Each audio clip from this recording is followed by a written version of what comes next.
Hello everyone.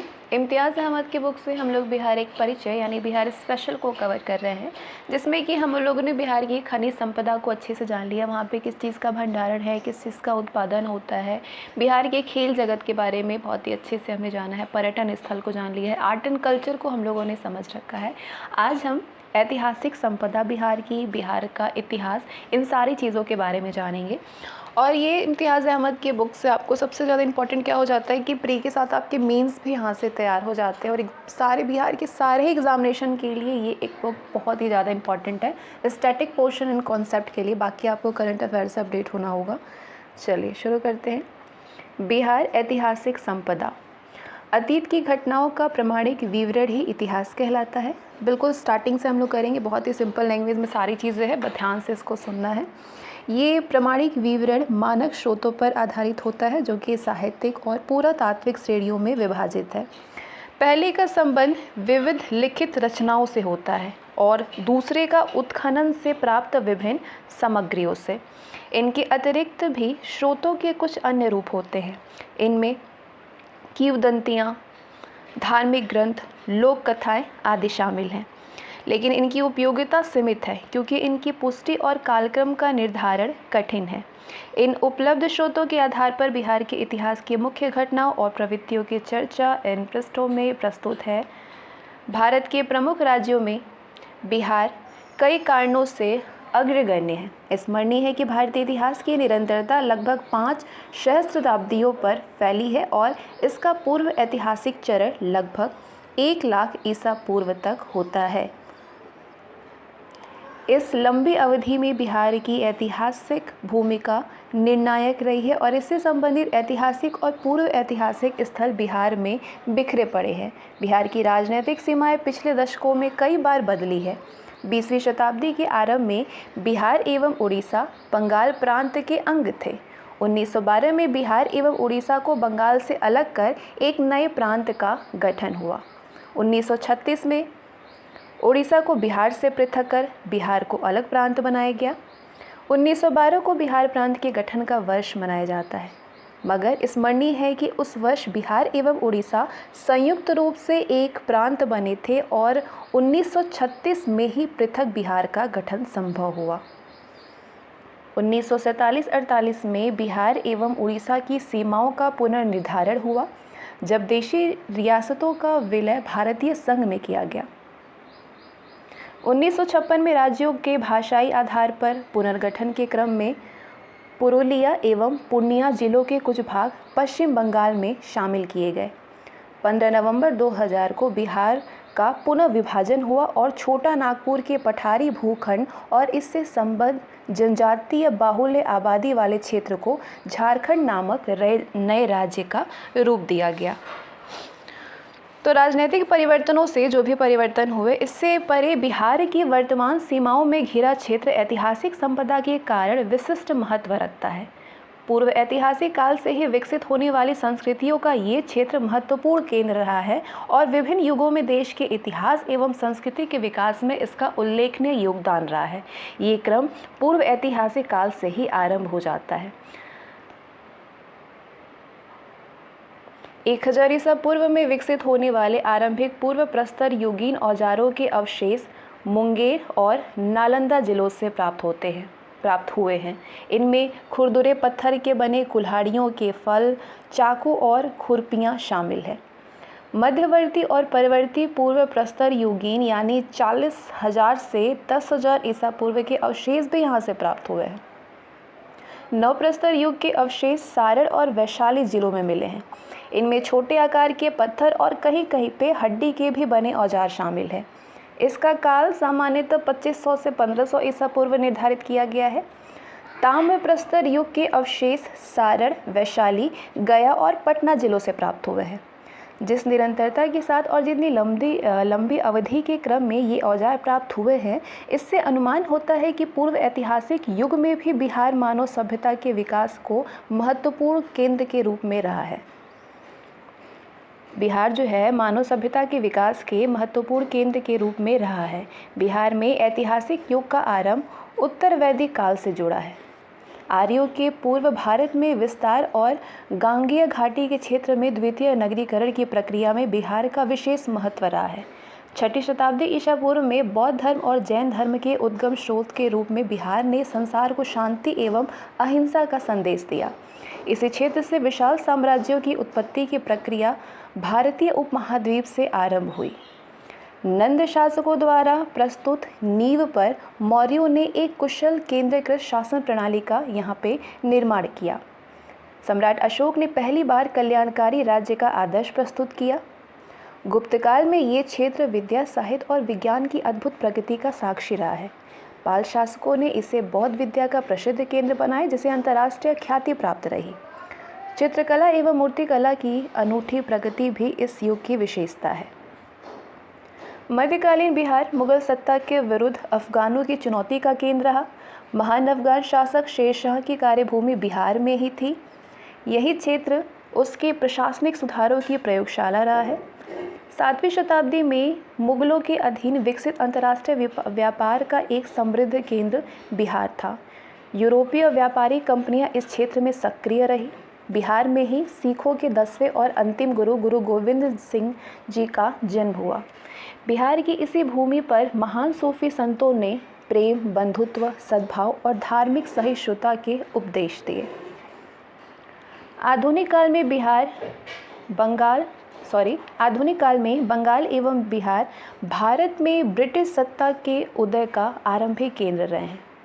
British सत्ता के विकास के क्रम में बक्सर का निर्णायक युद्ध बिहार में ही लड़ा गया।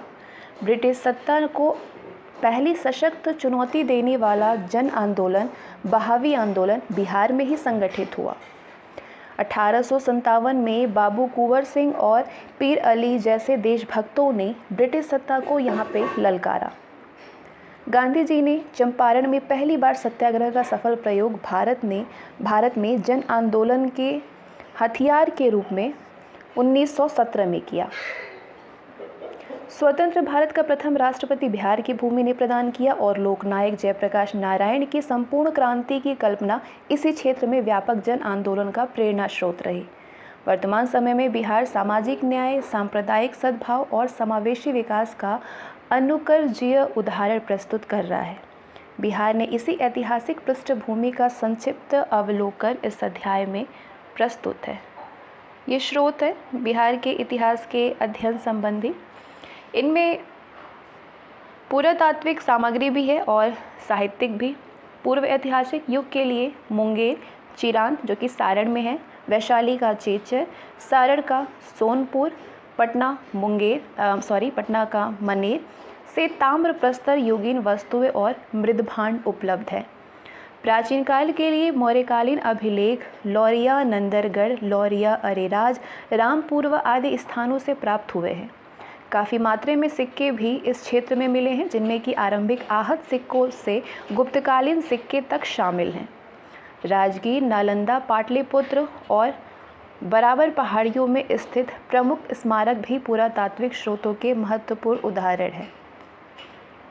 साहित्यिक रचनाओं में 8वीं शताब्दी ईसा पूर्व में रचित शतपथ ब्राह्मण, परवर्ती काल के विभिन्न पुराण, रामायण और महाभारत, बौद्ध रचनाओं में अंगुत्तर निकाय, दिघ निकाय, विनय पिटका, जैन रचना, भगवती सूत्र आदि धार्मिक रचनाएं विदेशी यात्रियों मेगास्थनीज, फाहियान इत्सिंग और युआन च्वांग के वृत्तांत, कौटिल्य की रचना अर्थशास्त्र और गुप्तकालीन ऐतिहासिक रचनाएं भी बिहार के प्राचीन इतिहास की जानकारी प्राप्त करने में सहायक है। मध्यकाल के लिए मिनहाज की तबकाते नासिरी, इकतसान दहलवी की बसातिनुल उन्स, शेख कबीर की अफसानाए शाह, अब्बास सरवानी की तारीख़ शेरशाही, रिस्कुल्लाह की वक़ियात मुश्ताकी, गुलाम हुसैन सलीम की रियाज़ उस सलातीन, गुलाम हुसैन तबातबाई की सियर उल मुताखिरीन आदि बिहार से संबद्ध जानकारी के विशिष्ट स्रोत हैं। सामान्य इतिहास की कुछ रचनाएं बिहार के लिए भी स्रोत के रूप में महत्वपूर्ण हैं। इनमें मिनहाज की तबकाते नासिरी, जियाउद्दीन बर्नी की तारीख़ फ़िरोज़शाही, अबुल फजल का अकबरनामा, बाबर की तुजुक बाबरी एवं मिर्ज़ा नाथन की बहारिस्तान गैबी उल्लेखनीय है। विदेशी यात्रियों के वृत्तांत भी अनेक हैं। फारसी भाषा में मुल्ला तकिया, अबुल लतीफ़, मोहम्मद सादिक और बहबानी के वृत्तांत अत्यंत महत्वपूर्ण हैं। वहीं यूरोपीय यात्रियों में Ralph Fitch, Edward Terry, Manrique, John Marshall, Peter Mundy, Manucci, Tavernier, Bowrey और बिशप हैबर ने अपने यात्रा वृत्तांतों में बिहार का वर्णन किया है। विभिन्न यूरोपीय व्यापारी कंपनियों ने फैक्ट्री रिकॉर्ड्स भी उपयोगी स्रोत हैं। सूफी संतों से संबंधित साहित्य जो कि तज़किरा, मलफूज और मकतूब श्रेणियों में विभाजित है, स्रोत के रूप में भी महत्वपूर्ण है। उत्तर बिहार के मिथिला क्षेत्र के इतिहास के अनेक स्रोत संस्कृत और मैथिली भाषा में उपलब्ध हैं। विद्यापति की रचनाएं कीर्तिलता, कीर्ति पताका और ज्योतिरेश्वर की वर्ण रत्नाकर एवं चंद्रेश्वर की रजनी रत्नाकर इनमें उल्लेखनीय है। पंजी और प्रशस्ति साहित्य भी इस संदर्भ में महत्वपूर्ण है। मध्यकालीन बिहार के लिए अभिलेख, स्मारक, सिक्के, चित्र और सामान्य उपयोग की अनेक वस्तुएं भी संग्रहालयों में सुरक्षित हैं, जो कि तत्कालीन परिस्थितियों के अध्ययन में सहायक हैं। आधुनिक बिहार के इतिहास के अध्ययन के लिए भी विस्तृत एवं विविध स्रोत सामग्री हैं। इनमें district gazetteer, land survey and settlement reports आदि प्रमुख हैं। प्रशासनिक महत्व के पत्रों के संकलन, विशेषकर Fort William India House correspondence series Francis Buchanan द्वारा संकलित विविध वृहत रिपोर्ट्स राष्ट्रीय और राजकीय अभिलेखागार में सुरक्षित सरकारी संचिकाएं एवं अन्य कागजात भी इस संदर्भ में उपयोगी हैं। बिहार से प्रकाशित होने वाले अनेक समाचार पत्र, पत्रिकाएं और साहित्यिक कृतियां जो विभिन्न भाषाओं में उपलब्ध हैं, समसामयिक घटनाओं की जानकारी देने में सहायक है। स्वयंसेवी संस्थाओं, शैक्षिक केंद्रों और अन्य संस्थाओं के कागजात भी ऐतिहासिक स्रोत के रूप में प्रयोग किए जा सकते हैं। निजी पत्र, डायरियां, संस्मरण आदि की उपयोगिता भी सर्वविदित है। निकट अतीत के लिए, विशेषकर स्वतंत्रता संग्राम के इतिहास को जानने के लिए भी साक्षात्कार द्वारा भी जानकारी प्राप्त की गई है। इस प्रकार ऐतिहासिक स्रोत प्रचुर मात्रा में उपलब्ध है, जो कि बिहार के संबंध में हमारी जानकारी को समृद्ध बनाते हैं। तो ये बिहार की ऐतिहासिक संपदा समझा हमने। अब पूर्व ऐतिहासिक बिहार को समझते हैं। पूर्व ऐतिहासिक युग का आरंभ संसार के विभिन्न भागों में अलग अलग समय में हुआ और इसके कालक्रम के निर्धारण में भी एक रूपता नहीं है। इस आरंभिक चरण को प्रस्तर युग यानी स्टोन एज कहते हैं, क्योंकि उस समय के आदिमानव के जीवन और क्रियाकलाप के साक्ष्य पत्थर के बने हथियारों और औजारों के रूप में मिलते हैं।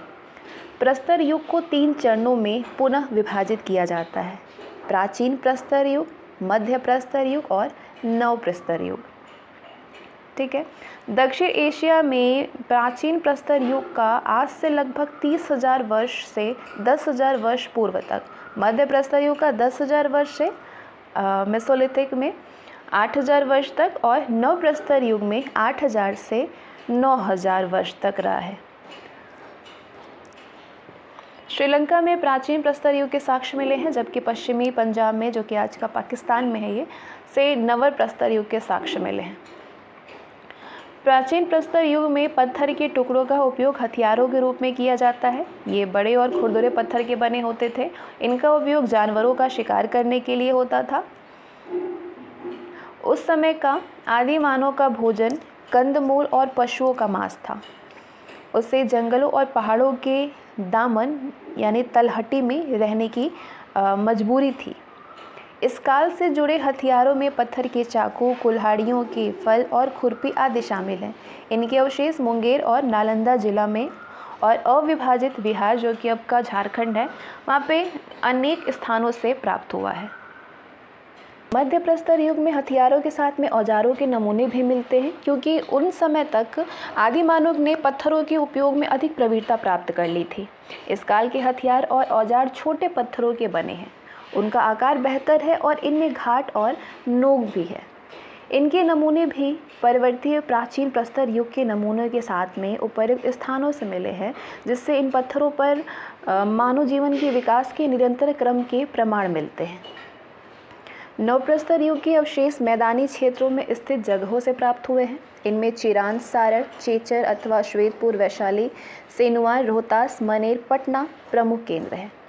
यहाँ से न केवल पत्थर के बने अत्यंत माइक्रोलिथिक बल्कि हड्डी से बने औजार और हथियार भी प्राप्त हुए हैं।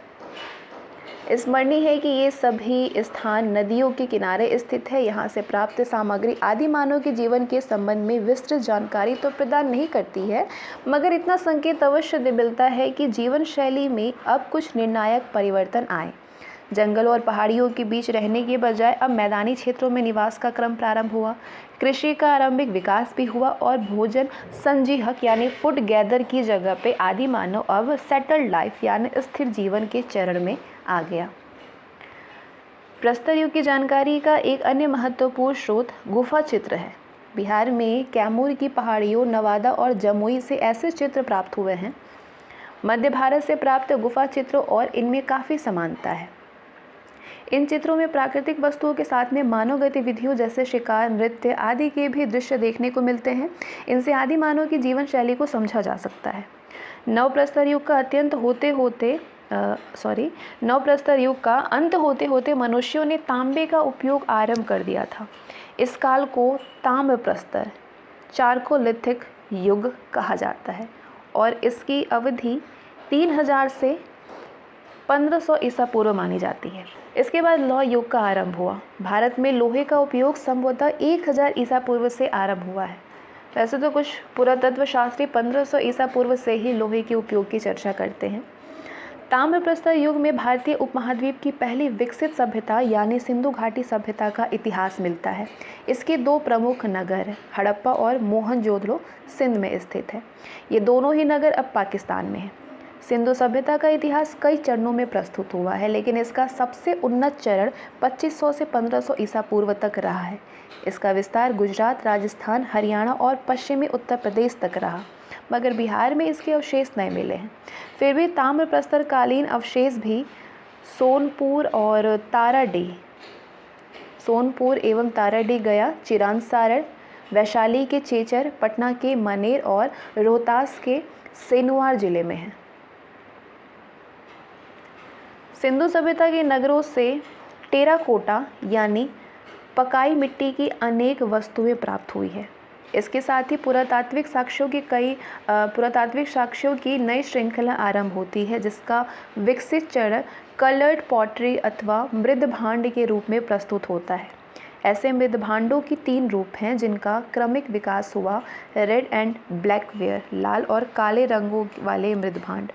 9वीं शताब्दी ईसा पूर्व के बाद पेंटेड ग्रेवेयर, रंगीन धूसर मृदभांड 1200 ईसा पूर्व से 600 ईसा पूर्व तक रहा। फिर नॉर्दर्न ब्लैक पॉलिश्ड वेयर यानी उत्तरी भारत में प्राप्त चमकीले काले मृदभांड 700 ईसा पूर्व से 200 ईसा पूर्व तक में मिला। बिहार में उपर्युक्त जो ये सारे मृदभांड हैं, ये मृदभांडों के अवशेष भी विभिन्न स्थानों से प्राप्त हुए हैं। तो इस प्रकार मानव जीवन के आदिकाल से ही बिहार में मनुष्यों के रहन सहन का साक्ष्य उपलब्ध है। भारतीय इतिहास से संबंधित लिखित जानकारी के सबसे प्राचीन स्रोत वेद है। इसकी रचना आर्यों के द्वारा, जो कि 1500 ईसा पूर्व के लगभग ईरानी पठार से प्रवास कर पश्चिमोत्तर भारत में आए। कुछ इतिहासकार आर्यों के आगमन से ही सिंधु सभ्यता के पतन को जोड़ते हैं। आरंभिक वैदिक काल अथवा ऋग्वैदिक काल 1500 से 1000 ईसा पूर्व में इनका विस्तार पूरब की दिशा में हुआ। इसी क्रम में वे गांगेय घाटी के क्षेत्र में आकर के बसे। इसी काल में लगभग 800 ईसा पूर्व में रचित शतपथ ब्राह्मण में पहली बार वर्तमान बिहार के भौगोलिक क्षेत्र की चर्चा मिलती है। इस विवरण के अनुसार गंडक नदी के तट तक आने वाले 9 आगंतुकों ने विदेह में निवास ग्रहण किया। विदेह जो कि वर्तमान का तिरहुत मिथिला में है। गंगा के दक्षिणी मैदान में भी संभवतः इस समय आर्यों ने अपनी बस्तियां बसाई। लौह प्रौद्योगिकी के विकास के कारण उन्हें जंगलों को काटने और कृषि कार्यों में सहायता मिली। इन बदली हुई आर्थिक परिस्थितियों ने इस क्षेत्र में नगरीकरण और तदुपरांत राज्यों के निर्माण में निर्णायक योगदान रहा। अब आगे हम जानेंगे प्राचीन बिहार के बारे में। 6वीं शताब्दी ईसा पूर्व में उत्तर भारत में विशाल संगठित राज्यों का अभ्युदय हुआ। बौद्धिक रचनाओं में 16 महाजनपदों और लगभग 10 गणराज्यों की इस काल में चर्चा मिलती है। इनमें 3 महाजनपद अंग, मगध और लिच्छवी गणराज्य बिहार के क्षेत्र में स्थित थे। इन पर विस्तृत जानकारी अगुंतर निकाय में मिलती है। गंगा नदी के उत्तर में लिच्छियों का राज्य था, जो कि विभिन्न गणराज्यों का महासंघ था। इसकी सीमाएं वर्तमान वैशाली और मुजफ्फरपुर जिलों तक फैली हुई थी और इसकी राजधानी वैशाली थी। अंग का राज्य वर्तमान मुंगेर और भागलपुर जिलों के क्षेत्र में फैला था। इसकी राजधानी चंपा, जो कि वर्तमान का चंपानगर है, भागलपुर के समीप थी। मगध के अधीन वर्तमान पटना, नालंदा और गया जिलों के क्षेत्र थे। इसकी राजधानी गिरिव्रज अथवा राजगृह, जो कि वर्तमान में राजगीर है, राजगीर में थी। आने वाली शताब्दियों में मगध इस क्षेत्र का सर्वाधिक शक्तिशाली राज्य बन गया और शेष राज्यों पर उसका अधिकार हो गया। तो सबसे पहले हम मगध साम्राज्य का उत्कर्ष किस प्रकार से हुआ इसके बारे में जानेंगे। मगध राज्य के आरंभिक इतिहास की चर्चा महाभारत में है। गंगा के उत्तर की ओर विदेह राज्य और दक्षिण की ओर मगध राज्य का उल्लेख महाभारत में है।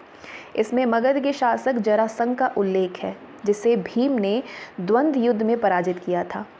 ये घटना कौरवों और पांडवों के बीच हुए महायुद्ध से कुछ पहले की थी। इस घटना के सही तिथिक्रम का निर्धारण कठिन है। 6वीं शताब्दी ईसा पूर्व के पश्चात मगध की राजनैतिक स्थिति सुदृढ़ होने लगी। इससे 2 शासकों की देन निर्णायक थी, बिंबिसार और अजातशत्रु की। दोनों हर्यक वंश के शासक थे और महात्मा बुद्ध के समकालीन थे। महावंश के अनुसार बिंबिसार ने 15 वर्ष की आयु में सिंहासन प्राप्त किया और अर्ध शताब्दी से अधिक समय तक शासन किया, 544 से 492 ईसा पूर्व तक।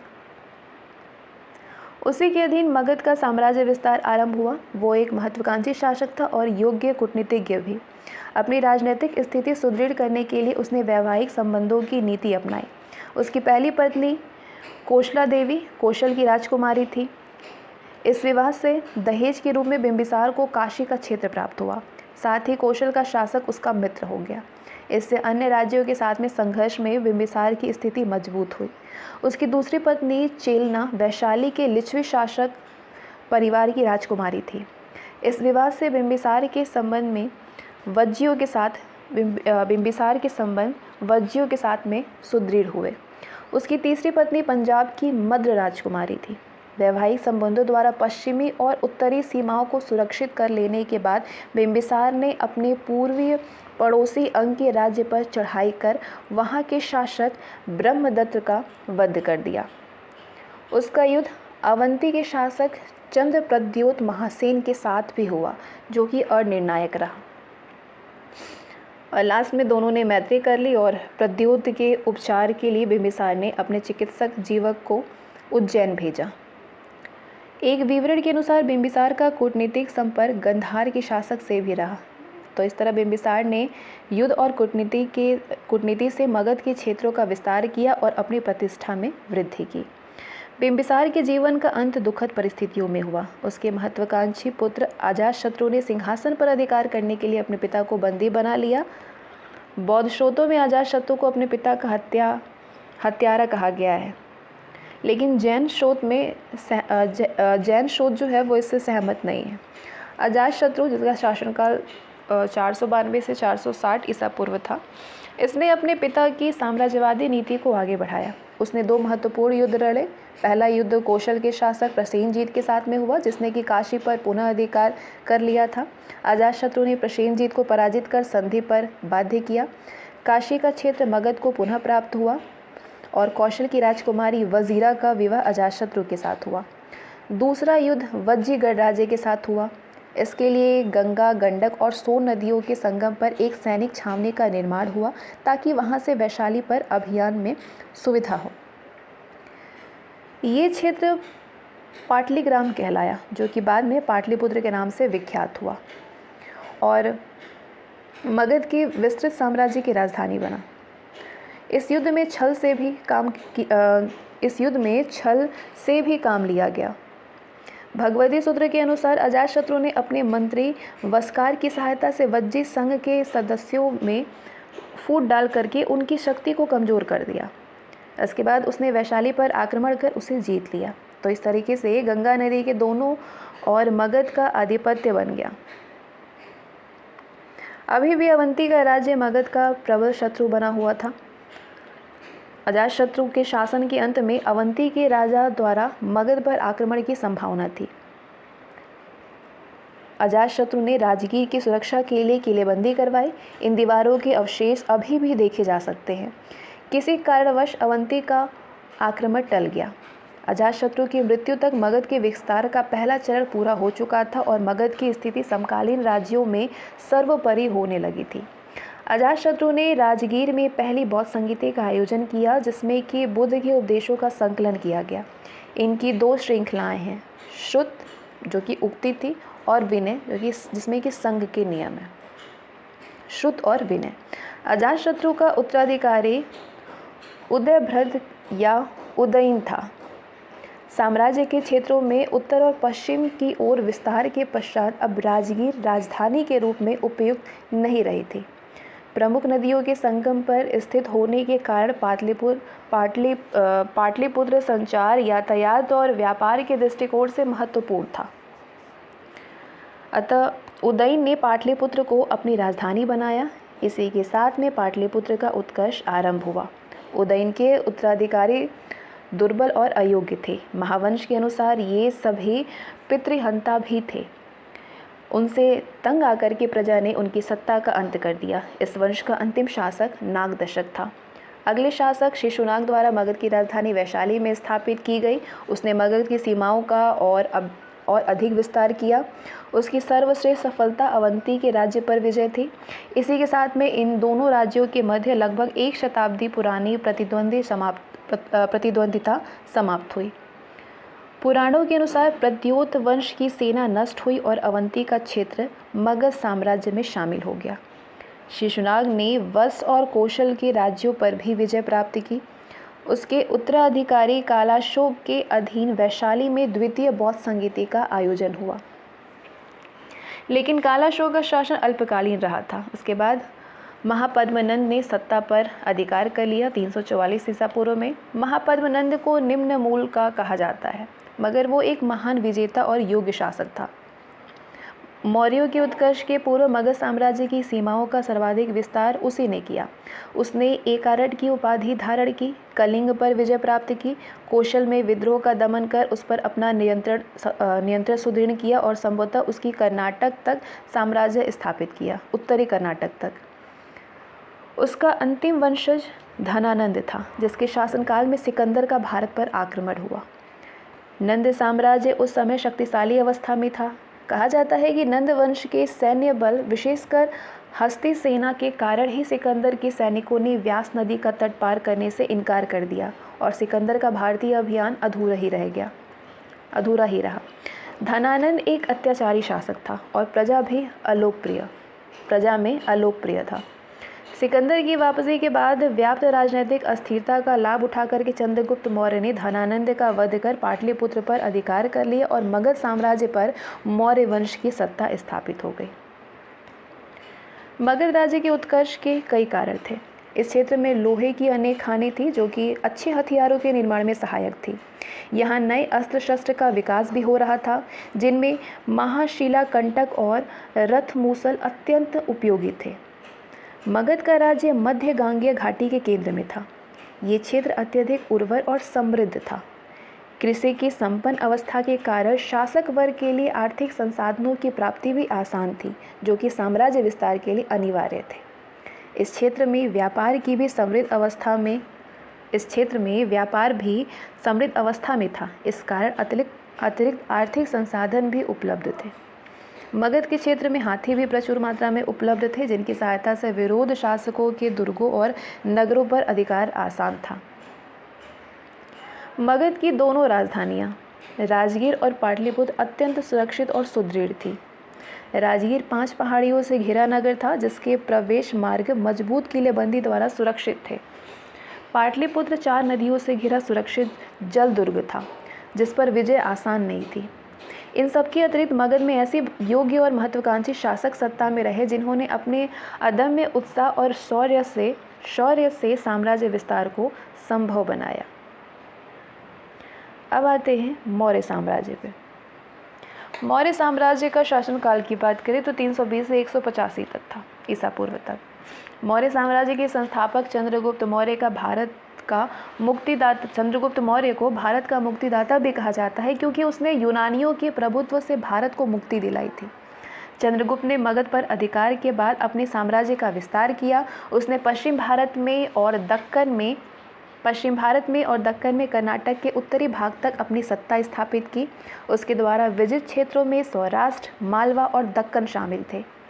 पश्चिमोत्तर सीमांत में उसने यूनानी सेना नायक सेल्यूकस निकेटर का सामना किया। अंततः सेल्यूकस को काबुल, कंधार, हिरात, बलूचिस्तान और मकरान के क्षेत्र चंद्रगुप्त के हवाले करने पड़े। उसकी पुत्री का विवाह भी चंद्रगुप्त के साथ हुआ। 315 ईसा पूर्व में सेल्यूकस का दूत मेगास्थनीज चंद्रगुप्त के दरबार में पाटलिपुत्र आया। 315 में उसने अपने अनुभवों को अपने यात्रा वृत्तांत इंडिका में ये रचना अब उपलब्ध नहीं, मगर इसके उद्धरण परवर्ती लेखकों द्वारा प्रस्तुत किए गए हैं, जो कि मौर्यकालीन इतिहास की जानकारी में सहायक है। चंद्रगुप्त ने भारतीय उपमहाद्वीप में विकसित पहली देशव्यापी शासन प्रणाली का भी निर्माण किया था। न्याय प्रशासन केंद्रीकृत और कठोर था, करों का बाहुल्य था और आम जनता का पंजीकरण अनिवार्य था। प्रशासन का केंद्र बिंदु सम्राट था। सेना सुसंगठित और शक्तिशाली थी और अर्थव्यवस्था पर राज्य का पूरा नियंत्रण था। ये सभी सूचनाएं मुख्यतः कौटिल्य की रचना अर्थशास्त्र पर आधारित है। मेगास्थनीज की इंडिका में राजधानी पाटलिपुत्र के नगर प्रशासन की विस्तृत चर्चा मिलती है। नगर प्रशासन की देखरेख करने के लिए 6 समितियों का चर्चा भी इसमें शामिल है। इस प्रशासनिक व्यवस्था को उदार और कल्याणकारी स्वरूप अशोक ने दिया। उसने जनहित के उपाय किए और साम्राज्य में सह अस्तित्व और सद्भाव को प्रोत्साहन दिया। उसने इस उद्देश्यों की प्राप्ति के लिए धम्म महामात नामक अधिकारी नियुक्त किए और स्वयं धम्म यात्राएं आयोजित की। उसके अभिलेख भी मौर्य प्रशासन के संबंध में विस्तृत जानकारी प्रदान करते हैं। चंद्रगुप्त के उत्तराधिकारी बिंदुसार के समय में मौर्य साम्राज्य का गौरव बना रहा। विदेश संबंधी भी विकसित रहे, विदेशी संबंध भी, और यूनानी दूत डिमोक्लस उसके दरबार में रहा। मौर्य वंश का महानतम शासक अशोक था। काल था इनका 272 से 232 ईसा पूर्व। उसने आरंभ में ही साम्राज्य विस्तार की नीति अपनाई, लेकिन 261 ईसा पूर्व में कलिंग युद्ध के भीषण नरसंहार और रक्तपात ने उसे असुर विजय त्याग कर धम्म विजय की नीति अपनाने की प्रेरणा दी। इस उद्देश्य से उसने विदेशों से संबंध बनाए। उसने अपने दूत श्रीलंका, पश्चिम एशिया, मध्य एशिया और यूनानियों द्वारा शासित राज्यों में भेजे। इन राज्यों में सीरिया, मिस्र, साइरीन, मैसिडोनिया और एपिरल शामिल थे। इनके माध्यम से उसने शांति, सद्भाव और सह अस्तित्व की भावना का प्रचार किया और कल्याणकारी कार्यों में रुचि ली। उसका उद्देश्य इन क्षेत्रों की सैनिक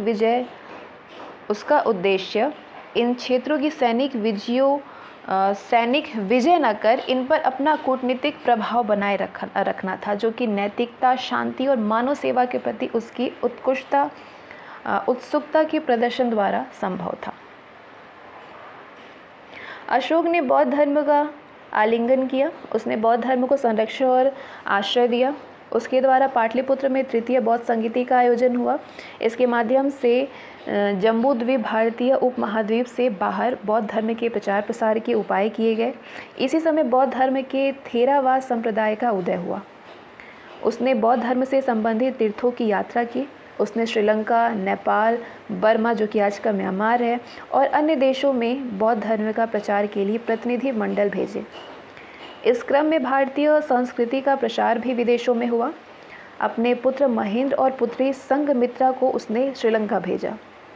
अशोक ने जन कल्याण की नीति अपनाई। उसने विभिन्न वर्गों को आर्थिक अनुदान देने और अन्य सुविधाएं प्रदान करने के लिए धम्म महामातों की नियुक्ति की। न्याय प्रशासन सुव्यवस्थित रखने के लिए राजुक नामक अधिकारी बहाल किए। पशुवध पर उसने रोक लगाई। धम्म की नीति का प्रतिपादन कर समाज में शांति, उद्भाव और सहिष्णुता पर बल दिया और व्यक्ति के जीवन में उच्च नैतिक आदर्शों के विकास को प्रोत्साहन दिया। तो तो इस प्रकार अशोक ने सर्वप्रथम एक कल्याणकारी राज्य का आदर्श प्रस्तुत किया और समस्त प्रजा के बीच सद्भाव और सदाचार को बढ़ावा दिया। शांति, अहिंसा, मैत्रीपूर्ण विदेश संबंध आदि ऐसे सिद्धांतों को अपनी प्रशासनिक नीतियों में अग्रिम स्थान देकर के अशोक ने एक महान शासक के रूप में अपनी छवि इतिहास में बनाई। अशोक की आलोचना कुछ इतिहासकारों ने इस आधार पर की कि उसकी नीति से मौर्य साम्राज्य पतन की ओर अग्रसर हुआ। इसके अनुसार अशोक की शांतिप्रिय नीति से मौर्य साम्राज्य के सैन्य बल को नष्ट कर दिया, जबकि बौद्ध धर्म के प्रति उसके झुकाव ने ब्राह्मणों को रुष्ट कर दिया। ये दोनों ही कारण मौर्य साम्राज्य के पतन में सहायक हुए। इस धारणा को अब स्वीकार नहीं किया जाता है क्योंकि मौर्य साम्राज्य का पतन कुछ अन्य कारणों से प्रभावित था। अशोक के उत्तराधिकारियों की अयोग्यता, साम्राज्य के वृहद क्षेत्र, केंद्रीय प्रशासन की कमजोरी, प्रांतपतियों के अत्याचार और इनके विरुद्ध विद्रोह, हिंदू यूनानी शासकों के आक्रमण आदि के कारण साम्राज्य का पतन अशोक की मृत्यु के बाद होने लगा। 150 ईसा पूर्व में अंतिम मौर्य शासक बृहदर्थ की हत्या कर पुष्यमित्र शुंग ने राज सत्ता पर अधिकार कर लिया। मौर्य काल में कला और विद्या के क्षेत्र में भी उल्लेखनीय प्रगति हुई। कौटिल्य एक बहुआयामी प्रतिभा वाला विद्वान था। उसकी रचना अर्थशास्त्र एक कालजयी कृति है। सुप्रसिद्ध व्याकरणाचार्य पाणिनि की चर्चा अष्टाध्यायी इस काल की ही अन्य महत्वपूर्ण उपलब्धि है। मीमांसा और वेदांत पर टिप्पणियाँ लिखने वाला उपवर्ष इस काल की अन्य महान विभूति थी।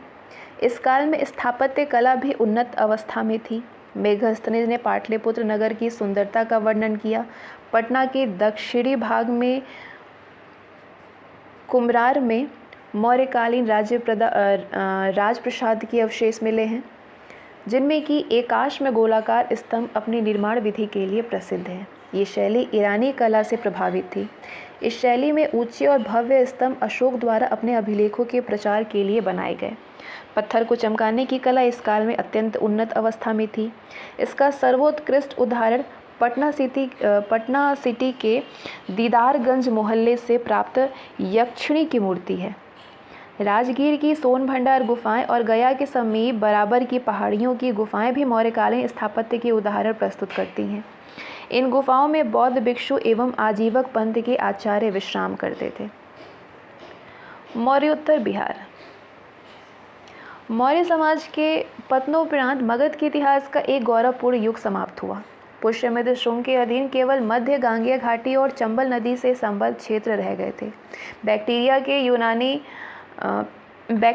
के यूनानी शासकों ने साम्राज्य के पश्चिमोत्तर क्षेत्रों पर अधिकार कर लिया। पंजाब और पाटलिपुत्र पर भी उनके आक्रमण हुए। पाटलिपुत्र पर संभवतः 185 ईसा पूर्व में डेमेट्रियस का आक्रमण हुआ। कलिंग के शासक खारवेल ने भी संभवतः पहली शताब्दी ईसा पूर्व के अंत में मगध पर आक्रमण किया। पुष्यमित्र ने परिस्थिति पर कुछ हद तक नियंत्रण किया। संभवतः उसने जालंधर और सियालकोट तक अपनी सत्ता का विस्तार भी किया। उसने यवनों के आक्रमण को विफल बनाया और अश्वमेध यज्ञ का आयोजन किया। उसने ब्राह्मण धर्म को प्रश्रय दिया और बौद्धों के प्रति उत्पीड़क और आक्रामक व्यवहार किया। उसने बड़ी संख्या में बौद्ध भिक्षुओं की हत्या और उनके स्तूपों और विहारों का विनाश किया। शुंग वंश के काल में ही संभवतः डेमेट्रियस का आक्रमण पाटलिपुत्र पर हुआ। 75 ईसा पूर्व में शुंग वंश का अंत हुआ, जब अंतिम शासक देवभूति की हत्या कर उसके सचिव वासुदेव ने कन्नव वंश की नींव रखी। कन्नव वंश के अंतिम शासक को आंध्र सातवाहनों ने अपदस्थ कर दिया। इस बात की स्पष्ट जानकारी नहीं मिलती कि आंध्रों का मगध पर शासन रहा था या फिर नहीं। कुछ समय बाद प्रथम शताब्दी ईस्वी में इस क्षेत्र में कुषाणों का अभियान हुआ। कुषाण शासक कनिष्क द्वारा पाटलिपुत्र पर आक्रमण किए जाने और यहाँ के प्रसिद्ध बौद्ध विद्वान अश्वघोष को अपने दरबार में प्रश्रय देने का चर्चा मिलता है। कुषाणकालीन अवशेष भी बिहार में अन्य स्थानों से प्राप्त हुए हैं। कुषाण साम्राज्य के पतन के बाद मगध पर संभवतः वैशाली के लिच्छवियों का नियंत्रण रहा। कुछ इतिहासकार उसके विपरीत ये मानते हैं कि मगध पर शक मुरंडों का नियंत्रण हो गया। शक मुरंडों का इस काल का इतिहास अस्पष्ट है। मौर्य के बाद आते हैं गुप्तकालीन बिहार पे। तो बिहार के गौरव का पुनरुद्धार गुप्त वंश के अधीन 4वीं शताब्दी ईस्वी में हुआ। गुप्त शासकों का उदय आधुनिक उत्तर प्रदेश के पूर्वीय भाग में इलाहाबाद और बनारस के मध्यवर्ती क्षेत्र में संभवतः हुआ। वे इस क्षेत्र में संभवतः कुषाणों के अधीनस्थ सामंतों के रूप में सत्तारूढ़ रहे थे। इनमें एक चंद्रगुप्त ने एक लिच्छवी राजकुमारी कुमार देवी से विवाह किया। इस कारण उसकी प्रतिष्ठा और शक्ति में वृद्धि हुई और बिहार के क्षेत्र पर भी उसका नियंत्रण बना। 320 ईस्वी में चंद्रगुप्त ने पाटलिपुत्र के महाराजा धीराज की उपाधि धारण की पाटलिपुत्र में। उसी ने गुप्त संवत का भी इसी समय पर प्रचलन किया। उसी के साथ गुप्त सम्राटों के इतिहास का आरंभ होता है। 335 ईस्वी में चंद्रगुप्त की मृत्यु के बाद उसका पुत्र समुद्रगुप्त शासक बना। 335 से 75 तक रहे ये। वो एक महान विजेता था जिसने कि गुप्त साम्राज्यों का विस्तार लगभग समस्त उपमहाद्वीप में किया। उसे भारत का नेपोलियन भी कहा जाता है। उसके इन अभियानों की चर्चा हरिसेन द्वारा रचित प्रयाग प्रशस्ति में मिलती है। सर्वप्रथम उसने गंगा जमुना दोआब क्षेत्र के प्रशासकों को पराजित कर उनके राज्यों को अपने साम्राज्य में मिला लिया। इसके बाद उसने पंजाब, असम, नेपाल और बंगाल में आक्रमण कर अपनी सत्ता स्थापित की। फिर उसने विंध्य पर्वतमाला के क्षेत्र में स्थित आठविक राज्यों की विजय पूरी की। उसका अगला अभियान दक्षिणापथ के क्षेत्र में हुआ। पूर्वीय सागर तट के किनारे यात्रा करते हुए उसने तमिलनाडु के क्षेत्र तक फैले लगभग 12 राज्यों को पराजित कर उन पर अपनी संप्रभुता आरोपित की और अंततः उसने शक और कुषाण शासकों को पराजित किया जो कि पश्चिमी और पश्चिमोत्तर भारत में सत्तारूढ़ थे। उसके उत्तराधिकारी चंद्रगुप्त द्वितीय विक्रमादित्य ने सौराष्ट्र और मालवा के समृद्ध क्षेत्रों को जीत करके गुप्त साम्राज्य में मिलाया। उसने पश्चिमी दक्कन के वाकाटक शासकों से वैवाहिक संबंधों द्वारा भी अपनी स्थिति सुदृढ़ की। अपनी पुत्री प्रभा देवी का विवाह उसने वाकाटक वंश में किया। शकों पर भी अंकुश बनाए रखने में वो सफल रहा था। चंद्रगुप्त द्वितीय का शासनकाल 375 से 412 ईस्वी तक गुप्त साम्राज्य के चरमोत्कर्ष का काल रहा था। चंद्रगुप्त द्वितीय के उत्तराधिकारियों को विदेशी आक्रमणों का सामना करना पड़ा। पश्चिमोत्तर सीमांत क्षेत्र से हुड़ों के आक्रमण हुए। स्कंदगुप्त के शासनकाल तक हुड़ों के आक्रमण नियंत्रित रहे, मगर उसके बाद हुड़ों द्वारा प्राप्त साम्राज्य के क्षेत्र पर अधिकार किए जाने लगे। बुद्धगुप्त के शासनकाल के अंत तक साम्राज्य विखंडित हो गया था। 450 ईस्वी तक हुड़ मध्य भारत तक फैल गए थे। बाद में हुड़ शासक मिहिरकुल ने भी पाटलिपुत्र पर चढ़ाई कर नरसिंहगुप्त बालादित्य को पराजित किया और उसे बंगाल तक खदेड़ दिया। इसी काल में मालवा के शासक यशोवर्मन ने हुड़ों से संघर्ष किया और गुप्त शासकों की सत्ता को भी चुनौती दी। अन्य क्षेत्रों में भी अधीनस्थ शासक और सीमांत स्वतंत्र सत्ता ग्रहण करने लगे। 6वीं शताब्दी ईस्वी के मध्य तक मगध के क्षेत्र पर परवर्ती गुप्त वंश का नियंत्रण था, जबकि पूर्वी उत्तर प्रदेश और बिहार के कुछ क्षेत्रों पर मौखरी वंश की सत्ता स्थापित हो गई थी। बंगाल में भी स्थानीय शासक सत्ता ग्रहण करने में सफल हुए। मौर्य साम्राज्य के पतनोपरांत लगभग 5 शताब्दियों के अंतराल पर गुप्त शासकों ने पुनः भारत में एक विशाल साम्राज्य का पुनर्गठन किया, मगर उनका साम्राज्य मौर्य साम्राज्य की भांति केंद्रीकृत नहीं थी। इसने अधीनस्थ शासकों और सामंतों की भूमिका महत्वपूर्ण थी। ये वर्ग अत्यधिक शक्तिशाली भी था, इसलिए केंद्रीय प्रशासन की दुर्बलता प्रकट होते हुए इन अधीनस्थ शासकों और सामंतों ने गुप्त वंश की सत्ता को चुनौती दी और अपना स्वतंत्र अस्तित्व स्थापित कर लिया। साम्राज्य में सैन्य बल की कमजोरी और आर्थिक संकट की समस्याओं ने भी पतन की इस प्रक्रिया में महत्वपूर्ण योगदान किया।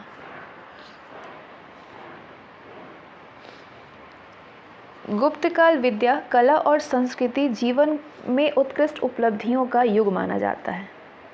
राजनीतिक शांति और सुदृढ़ता, आर्थिक समृद्धि और सांस्कृतिक विकास के कारण इस काल को प्राचीन भारतीय इतिहास का स्वर्ग युग भी कहा जाता है, मगर ये विचार अतिशयोक्तिपूर्ण है। कला और सांस्कृतिक क्षेत्र में इस काल में प्रगति अवश्य हुई, मगर इसका प्रभाव शासक वर्ग तक ही सीमित था। इसका जो प्रभाव था वो शासक वर्ग तक ही सीमित था। जनसाधारण की स्थिति सुखद नहीं थी। इस प्रगति का केंद्र राजधानी और उससे संबद्ध क्षेत्र थे और साम्राज्य के अधिकांश क्षेत्रों में उसका प्रभाव प्रकट नहीं हुआ। फिर भी बिहार के इतिहास के संदर्भ में ये एक गौरवशाली अध्याय था। इस काल के विख्यात विद्वानों में वराहमिहिर, आर्यभट्ट और ब्रह्मगुप्त के नाम महत्वपूर्ण हैं। गणित, खगोल शास्त्र और दर्शन के क्षेत्र में इनकी देन अविस्मरणीय है। गुप्त काल में ही नालंदा महाविहार की स्थापना हुई। इसका संस्थापक कुमार गुप्त था। कालांतर में ये विद्या का प्रमुख केंद्र बना, जहाँ पे बड़ी संख्या में विदेशी विद्यार्थी भी आते थे। इस काल में संस्कृत भाषा की अत्यधिक प्रगति हुई। कालिदास ने अनेक नाटकों की रचना की जो कि तत्कालीन सामाजिक, आर्थिक और सांस्कृतिक जीवन की जानकारी देते हैं उस समय की। हिंदू धर्म में भागवत परंपरा का विकास हुआ और हिंदू धर्म का वर्तमान रूप मुख्यतः इसी काल में विकसित हुआ। कला के क्षेत्र में इस काल की महत्वपूर्ण उपलब्धियों में बोध गया का महाबोधि मंदिर और नालंदा महाविहार के अवशेष महत्वपूर्ण हैं। चंद्रगुप्त द्वितीय के शासनकाल में चीनी यात्री फाहियान भारत आया।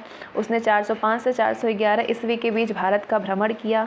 वो बिहार के क्षेत्र में भी आया और 3 सालों तक पाटलिपुत्र में रहा। इस नगर के गौरव का उसने उल्लेख किया है। इस नगर की भव्य अट्टालिकाओं के संबंध में वो लिखता है कि इनका निर्माण मनुष्यों ने नहीं, देवताओं ने किया होगा।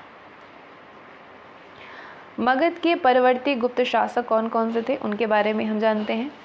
6ठी शताब्दी में बिहार के कुछ भागों में परवर्ती गुप्त शासकों के शासन की जानकारी कुछ अभिलेखों से मिलती है, जिनकी प्राप्ति गया और शाहाबाद जिलों के क्षेत्र में हुई है। इस वंश का संस्थापक कुमार गुप्त था, लेकिन ये स्पष्ट नहीं है कि उसका संबंध महान गुप्त शासकों से क्या था। इस वंश के एक शासक कुमारगुप्त तृतीय द्वारा प्रयाग तक सत्ता विस्तार करने और मौखरी शासकों को पराजित करने के संबंध में जानकारी मिलती है। उसके उत्तराधिकारी दामोदर गुप्त को मखौरी शासक ने पराजित कर दिया। मखौरी शासक ने पराजित कर मगध के अधिकांश भाग को हस्तगत कर लिया। इसी बीच गौड़ के शासक शशांक के अभियान भी इस क्षेत्र में हुए। शशांक एक क्रूर और धर्मांध शासक था, जिसने कि बौद्धों के धार्मिक स्थलों को बुरी तरीके से नष्ट किया और बोध गया में महाबोधि वृक्ष को भी क्षति पहुंचाई। दामोदर गुप्त के पौत्र देवगुप्त ने शशांक से गठबंधन कर कन्नौज के मौखरी शासक ग्रहवर्मन के विरुद्ध कार्रवाई की। शशांक ने ग्रहवर्मन का वध भी किया। इसके प्रतिशोध में राज्यवर्धन ने देवगुप्त को पराजित कर उसका वध कर दिया। तो इस तरीके से गुप्त साम्राज्य के पतन से हर्ष के शासनकाल के पहले तक बिहार का इतिहास नितांत संघर्ष का साक्षी रहा है। इसमें मगध के परवर्ती गुप्त शासक, कन्नौज के मौखरी शासक और बंगाल के गौड़ शासक भाग लेते रहे। 7वीं शताब्दी के आरंभ में जब हर्षवर्धन ने उत्तरी भारत में साम्राज्य विस्तार किया तो बिहार के कुछ भाग उसके नियंत्रण में आए। उसने परवर्ती गुप्त शासकों में माधवगुप्त को मगध के क्षेत्र में अपना प्रतिनिधि बनाया, ताकि शशांक द्वारा किसी भी आक्रामक कार्रवाई का निदान आसानी से कर सके। हर्ष की मृत्युपरांत बिहार में पुनः अराजकता फैल गई। बिहार के किसी स्थानीय शासक अर्जुन ने चीनी यात्रियों को क्षति पहुंचाई। प्रतिशोध में तिब्बत और नेपाल के राजाओं ने संयुक्त रूप से बिहार पर आक्रमण कर दिया। संभवतः कुछ समय के लिए तिब्बत की संप्रभुता भी बिहार के कुछ भागों में स्थापित हो गई। इसका अंत माधवगुप्त के पुत्र आदित्य सेन ने किया। उसने स्वतंत्र सत्ता ग्रहण की, राजसी उपाधियां धारण की और अश्वमेध यज्ञ का आयोजन किया। उसका राज्य मगध, उत्तर और पूर्वीय बिहार मतलब कि मुंगेर और भागलपुर के क्षेत्र पर विस्तृत था। पूर्वीय कन्नौज और बंगाल पर भी उसका नियंत्रण था। उसकी मृत्यु के कुछ ही समय बाद इस वंश का पतन हो गया। अंतिम शासक जीवितगुप्त द्वितीय था। 725 ईस्वी के लगभग कन्नौज के शासक यशोवर्मन ने उसका वध कर इस वंश का अंत कर दिया। इस वंश तक पाटलिपुत्र का गौरव भी नष्ट हो चुका था। हर्षकालीन चीनी यात्री युआन च्वांग 635 ईस्वी के समीप जब इस क्षेत्र में आया तो पाटलिपुत्र का नगर ध्वस्त हो चुका था। इस स्थान पर कुछ छोटी बस्तियां बिखरी थी।